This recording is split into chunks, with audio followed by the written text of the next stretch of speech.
It's time now for a look at the markets on this Monday and a look ahead to the rest of the week. For that, I'm joined on the line by Dr. Hwang Seiwoon, Research Fellow at the Korea Capital Market Institute. Thanks for coming on today, Dr. Hwang. Good afternoon.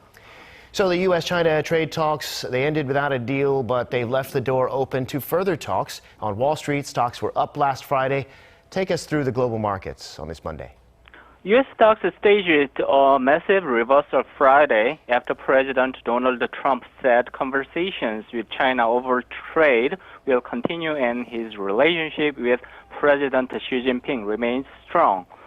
Stocks hit session highs after Trump's late Friday tweet and closed near those levels.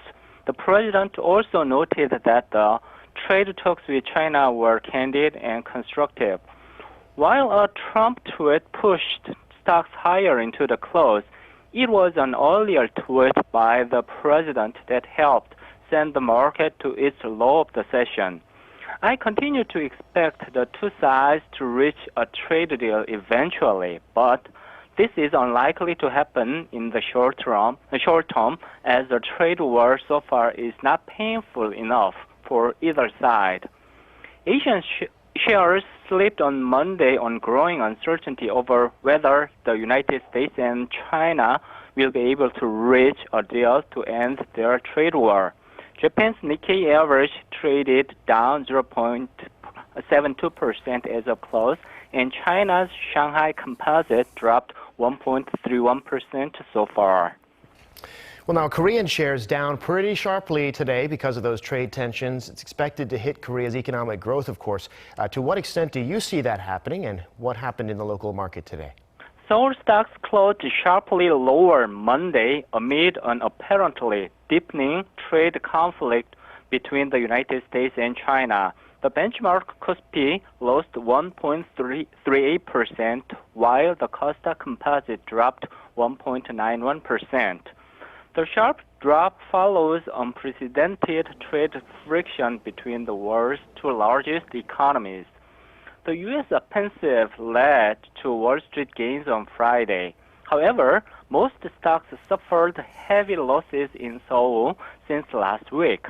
When we consider South Korea's heavy economic reliance on China, the domestic stock market is expected to experience elevated volatility for a while, depending on ups and downs in the negotiation process between the U.S. and China. I think China is not likely to give in quickly.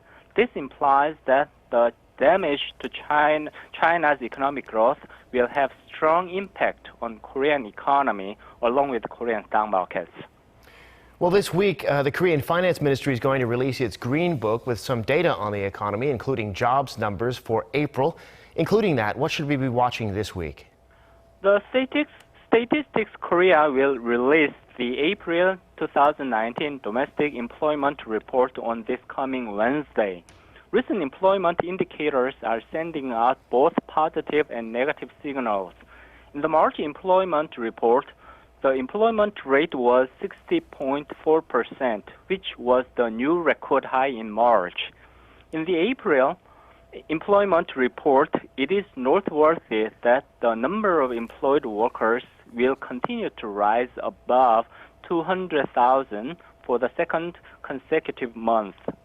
The Ministry of Strategy and Finance will release recent economic trends in May, which is known as a Green Book, on this coming Friday.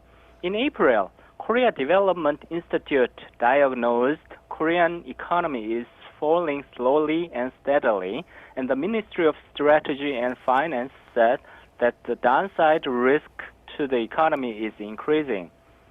The Bank of Korea will release April Import-Export Price Index tomorrow. In March, the rise in export prices was the highest in 8 months due to the $1 exchange rate and the rise in crude oil prices.